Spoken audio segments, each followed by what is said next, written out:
Hello, everyone. Welcome to a brand new episode of Predictions with PCJ. I am your host, PCJ, the Pop Culture Junkie, and it has been a while since we've been able to sit down and have a little time to talk about wrestling. And what better time than right now? We are just moments away from the 2023 Royal Rumble pay-per-view or premium live event, as they call it now. And I know I have not done these in a while. I've been very busy, a lot of things going on, as we all do have things, taking up time or, other responsibilities to handle as being a grown-up, calls for. However, I felt I had to share my predictions on the Royal Rumble because that's where we started. It's been a blast for the past, 8 years now, I think, and counting. Since January 2015 is where I first posted my very first video, which was discussing 2015 Royal Rumble, and that was a recap, talking about the results, of course. My very first video wasn't the best video. You can go back in the channel there and check it out. Wasn't the greatest video. I think I was just driving my car at the time when I did that video. Now, we're not going to do a whole full-on predictions with PCJ show this time. Didn't really have enough time to find a whole bunch of news and rumors I want to talk about, and I could go on a long rant just based on the quality of the shows over the past many months. And if you just follow me on Twitter, you know how I feel about the modern product. It's had a lot of ups and downs, and mostly downs, and it's very sad, and it's not something I want to spend a whole lot of time raging and venting about. Instead, we're just going to go right into my predictions for this pay-per-view. I've had several of you reach out asking me how I felt about the show, how I feel about the matches that are coming around. So I figured, of course, I've got to do my predictions with PCJ with the Royal Rumble. So let's get right into it now. Let's look at the list. Starting off, we have the Raw Women's Title match. Bianca Belair defending the belt against Alexa Bliss. Of course, Alexa Bliss is going through her possible reunion with The Fiend, Bray Wyatt stuff. We don't know. It's like they can't make up their mind where they're going with this.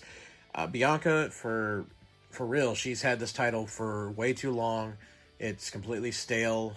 I had a lot of high hopes for her when she was in NXT. And I think had she stayed there for a while and really worked on how she not only could get better in the ring, but also on the mic. Her promo skills are terrible.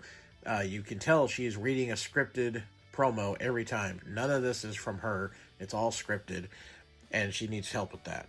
But I don't think they're going to drop the belt to Alexa, even though I think Alexa needs it. I think the title needs Alexa. It does not need Belair. It needs somebody like Alexa to have that belt. But my prediction is going to be Bianca retaining. It's going to be some kind of a screwy finish.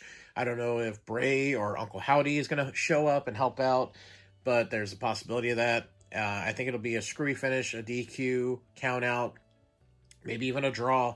Maybe even we just go to, cut to black and Bray Wyatt video plays. Who knows? But I don't think Alexa's going to win, at least not winning where you win the title. Maybe it'll be a DQ finish. But either way, Bianca is going to keep that belt probably till Mania. Next we have, first time ever, a Mountain Dew Pitch Black match. Bray Wyatt versus LA Knight. This is Bray Wyatt's first match since he came back after being gone for several months, over a year, I think, right? A year and a half almost, since he was let go by Vince, and then thankfully they brought him back last year. But we've had a lot of really crazy promo moments, segments, and still have not seen Bray actually have a match yet. First victim is LA Knight. There's no way Bray's losing his first match back, right? I mean, what's the point of all this? But what is a Mountain Dew Pitch Black match? I don't know. I remember The Rock on SmackDown, like 2000, 2002, somewhere in there. He challenged somebody on SmackDown to a lights out match. Had no clue what that meant when he said it. It basically became like a hardcore street fight. No DQ, no count out. I don't know. And maybe that's all it is, but they're going to have bottles of Mountain Dew surrounding the ring. I don't know. I'd rather wonder who's going to drink Mountain Dew first. The Fiend, or I should say Bray Wyatt. Who knows if we see the Fiend. Or is LA Knight going to, take a swig because he's starting to get scared of Bray? I don't know. Who's going to win? It's got to be Bray Wyatt. Why else have this match? You're not going to have Bray job to his first match back. beyond stupid if they do that. Next, we have the undisputed WWE Universal title. Roman Reigns defending against Kevin Owens. This is their third time having a title match at the Royal Rumble. I was at the 2017 Royal Rumble where Kevin Owens defended the Universal belt and had Chris Jericho hanging above the ring in a shark cage. And that was actually a really great match because you had Kevin Owens making anybody look like $1 million, including making Roman. That match was great, not because of Roman. And if you remember 2017 Royal Rumble, the whole rest of the pay-per-view later on was ruined by not only Roman, but also Orton and so forth. That was just a terrible Rumble match itself. But they're not going to have Roman lose still yet again. I don't even know when that's going to happen. I'm getting sick of this. I've been sick of this. It's lasted 2.5 years longer than it should have lasted. I don't think Roman should have even had the title to begin with. But everyone knows my feelings on that. But who's going to win? It'll probably be Roman, and who cares? The belts mean nothing. They really don't mean anything. They've lost any credibility because they just don't build a real champion. It's just Vince's stubbornness still trying to get his latest golden boy over. And basically it's punishing us because we haven't been cheering or accepting his choice of who he thinks we should cheer. So yeah, he's been punishing us for the last couple of years because we didn't start jumping on the Roman bandwagon back in 2015 when he first started wanting Roman to be the guy.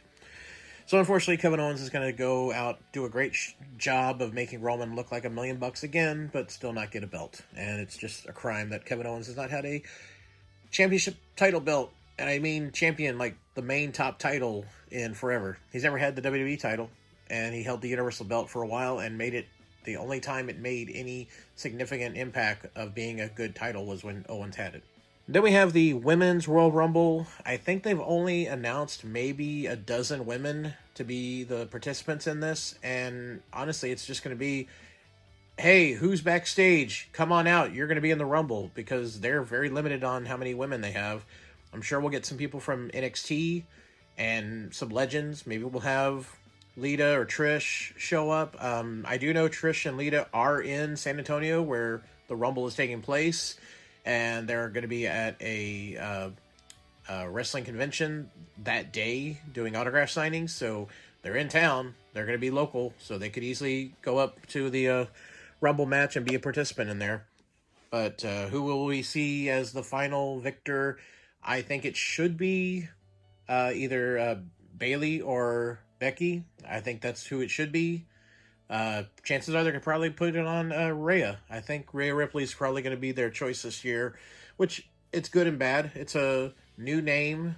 It's a, you could call her still a rookie technically, since she hasn't really reached that pinnacle top yet. She has held a title. She's in this god-awful Judgment Day group that is doing terrible, I think, but who knows? I don't know. It's really hard for me to talk positive about this, guys. So I'm going to say it's probably going to be Rhea Ripley. Men's Royal Rumble. There's a lot of people that they could have win this match. There's a few I would say you need this person to win the match. Of course, we have the spoiled return of Cody Rhodes. He's going to be in the Rumble match. Chances are Brock Lesnar's going to be in it. And I don't think that's the right way to go at all. We don't need Brock and Roman ever again. Ever again. Then we also have rumors of Seth Rollins, but I think, isn't Seth Rollins injured? I don't know. Is he really injured or not? I don't know if that's been confirmed officially. Who knows? But that could just be a rumor. So who else? Well, I'd like to see Kevin Owens win, but challenge somebody else that's holding the belt, not again lose to Roman at Mania of all places. There's lots of rumors of bringing in somebody from the outside. There's rumors about one-off contracts where they're going to bring in people possibly from Ring of Honor, New Japan. Well, Ring of Honor is owned by AEW. It's not really a company, but whatever. New Japan Pro Wrestling, NWA. I don't know if there's anything to do with that still, but there's rumors of that. But why would you bring somebody completely out of nowhere to win your Rumble and challenge and not really have much time for a story build? There's Logan Paul, but he's still injured technically. I don't know if he's ready to come back yet. There's also rumor about Matt Riddle, but No, no, they're just not gonna. I don't see that happening. The picks I would say would be Sami Zayn. That's the only one based on all this stuff they've been putting time into. Sami Zayn should, because not only has he been the only reason that Judgment Day is watchable. I'm sorry, not Judgment Day. Bloodline. They both suck. Pardon me for the mix-up. But the Bloodline, for me, that's the only reason to watch anything to do with Bloodline. The Usos are stale. They're a decent mid-card tag team, and that's great, but they can't talk. They don't have the mic skills. Their matches are fine. They have good spots, but I think they need a good team to be able to have those good matches. Otherwise, it's just, working the rotation. Roman, flat out failure, flop, never has made it to where Vince wanted him. It's a lot similar to Orton. Never made it to. You can script him to be the guy. You can script him to win belts or certain matches or whatever, but he's not over. You can't script him to be over. There's a difference. Vince is just too stubborn to ever acknowledge that. But Sami Zayn should win, turn on Roman at the Rumble, help Owen win the match if anything, or throw everyone off. Help Roman beat Owens, so that Roman thinks, oh, he's got my back. He's part of the bloodline. And then Sammy should throw out an Uso at the last minute at the Rumble and be the winner. Something like that. Just, you got to do something like that. And Zayn should win the belt. And it should be one belt. Not this, you're going to win the blue belt or the red belt, then we'll split them up. No, just one belt and get it over with. We don't need two belts ever again. It makes no sense anymore. But there is no brand split. It makes no sense. So I'm going to pick Sami Zayn for the winner, because that's the only one that makes sense to me. Even though you got Cody Rhodes coming back, which they shouldn't have spoiled that surprise. They should not have done that. All right, everybody, that's it for the predictions. Usually I would bring in some news and rumors, which there's tons of news and rumors about WWE right now with Vince coming back. Vince paid off a couple of multi-million-dollar accusations again. He had that female referee he just paid off. They haven't announced, I don't think, but I'm sure it's a few, up to 10, 12 million or at least. He's got all those NDAs he's had people sign that we got news about from last year. Excuse me, I had to take a sip of water. But we can just go straight into questions. I send a tweet out every time I'm going to do one of these videos, and I thank each and every one of you for taking the time to send me questions, whether you replied to the tweet, replied to my post on Facebook, or if you just want to message them to me. I have people doing that as well. So we're going to go to the questions quickly and wrap this up. Question from Josh Floberg. Will there be any surprises in either Royal Rumble match? I think there'll be a couple of legends. There might be, like I said, Lita, Trish in the women's Rumble. Probably Michelle McCool. She'll probably show up. They're in Texas. Taker, I'm sure, will show up backstage with his wife, and she'll probably do some spots in the women's Rumble. I don't think they're going to bring back like Nia, Lana. I don't think anybody like that. Maybe Mickie James. She just won the women's knockouts title again, I think, right? The Impact title. Which one? The one that she held last time when she showed up at the Rumble, and they were like, oh my gosh, she's the champion of another company, and she's here with the belt. Maybe she'll show up, and that'd be great. I love Mickie James, so I'd love to see her again. Anybody else that could be a surprise? I hear a strong rumor. People's thinking it'll be Sasha. But yeah, I seriously doubt it's going to be Sasha. I don't think Sasha should come back or be brought back or allowed back anytime soon. I think Sasha really needs to take responsibility for her actions. She walked out on a job, and she was contractually obligated to do this job, show up for not only the company, but for the fans who paid their money to see her, to buy her merch, to meet and greet her, whatever. She had obligations. You don't like the way something's being done in your job, and you're going to throw a hissy fit? Okay, fine. You have to take responsibility for your actions and suffer the consequences. I don't think she has suffered those consequences yet. Who knows if she ever will, because she is riding on her fame that she had only from WWE, okay? But I think she should actually hold herself accountable for that. She's off in her own little world right now over in New Japan with whatever they're paying her to, bring attention to their product, because that's what they're doing. They're bringing attention to their company by bringing her in based on the the drama and all the stuff circulating around her exit from WWE. So, no, I don't think she should show up. I just don't. He also asked, favorite Royal Rumble show. There's been so many great Rumbles. I went to the 2020 Rumble where I saw Edge return after so many years. That was awesome. I would say 1992, obviously, greatest Royal Rumble match in history. It is, without a doubt, the most stacked Rumble in history. Even up to today, no Rumble has ever come close to the star power and the legend power that match has. I mean, it's just legend after legend after legend are, in that match. It's ridiculous. Probably still one of the greatest of all time pay-per-views because of that. Other Rumbles, though, that are near and dear to me would be 1991 Rumble. That was one I would watch religiously. The 1989 Rumble took place here in Houston as well. I wasn't living in Houston at the time, but I attended the arena, the Summit, multiple times, only a few years later when we were living in Houston. And so it was nice to be like, wow, I'm in the arena where that took place. That's awesome. So yeah, a lot of great Rumbles that I liked.